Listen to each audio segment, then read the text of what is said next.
Hello and welcome to a new episode on Sadhana World Foundation.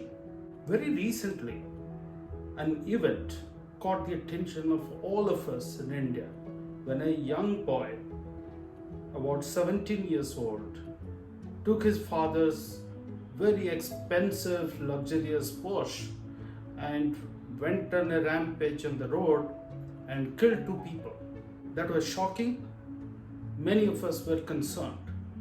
This news was all over the place. I was thinking, why do we hear about accidents being caused by expensive and luxurious cars, especially by the young and the minor children? What happens when somebody is behind the powerful steering of a luxurious car like a Mercedes, like a BMW, like Porsche, and so on? Probably when someone sits behind a very powerful engine, one feels so powerful that one becomes rude, insensitive, careless, and one forgets the responsibility that comes with power. All of us have been told, right in our school days, in our homes, by the people who matter to us, that power corrupts, power changes something in our mind, and we tend to become irresponsible, we tend to become rude, we tend to become careless about the feelings, about the presence of others. We forget to become empathetic. So I did a little more research. I found out that many psychologists around the world have done research related to the point of power. When people come to the position of power, they tend to behave in a certain manner. When I looked into our ancient texts, I found in Srimad Bhagavad Gita, which is a compilation of 700 verses from the times of the Mahabharata, where Lord Sri Krishna gives various kind of advices to all of us about living our life. There are many such things in those 700 verses which point to the direction of using power responsibly. One of those is in chapter number 16, where Lord Sri Krishna explains 26 noble qualities for all of us to adopt. And one of them is called Dhamma, which is self-control.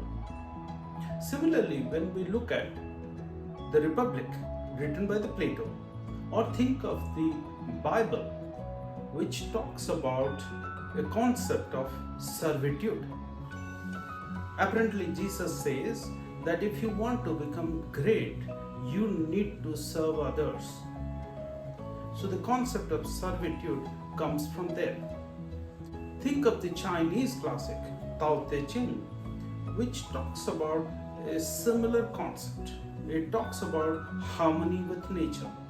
It advises people with positions of power, or people who are going to rule others, who are going to govern, who are going to be at the head of an institution.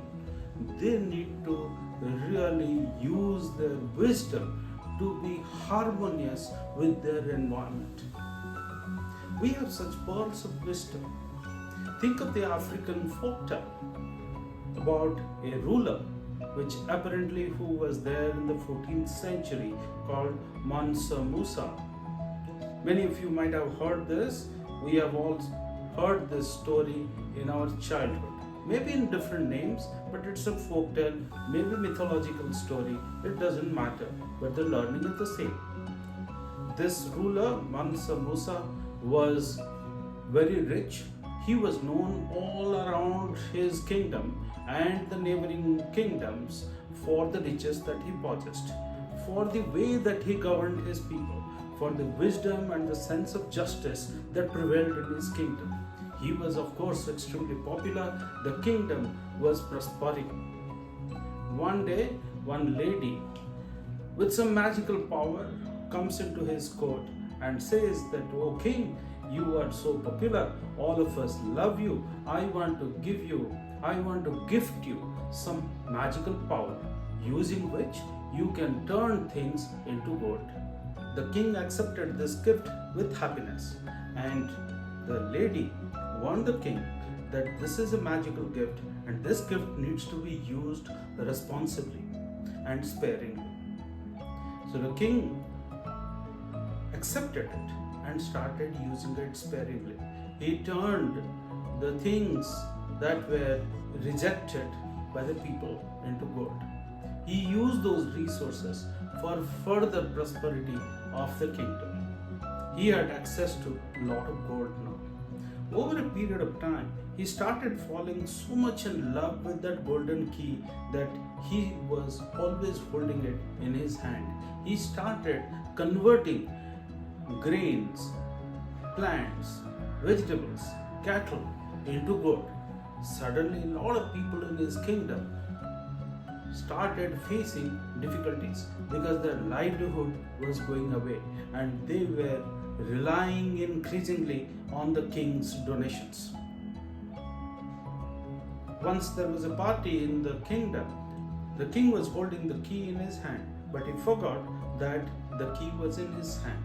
So the Mansa Musa held his daughter's hand with the key in his hand, and his daughter turned into gold.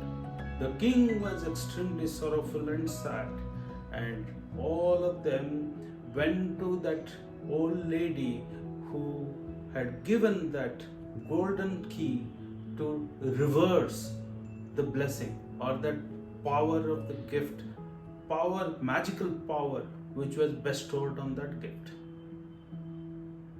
And the lady explained to the king that, "See, I told you that you need to use the power of this amazing thing with wisdom. And you were bestowed upon this because of the wisdom that you had. And now it seems that you have forgotten your wisdom." So the king realizes his mistake, and the learning that is left behind for all of us is to behave well when you have been bestowed upon power. Thank you, ladies and gentlemen. Thank you, my dear children, for thinking about the abuses of power, the dark side of power. For people who are in responsible position, holding responsibility and power, need to use power responsibly. Great learning, all of us know it, but when we come to situations of power, we seem to forget it. So let's think of the concept of Damaha, which is there in Srimad Bhagavad Gita, self-restraint.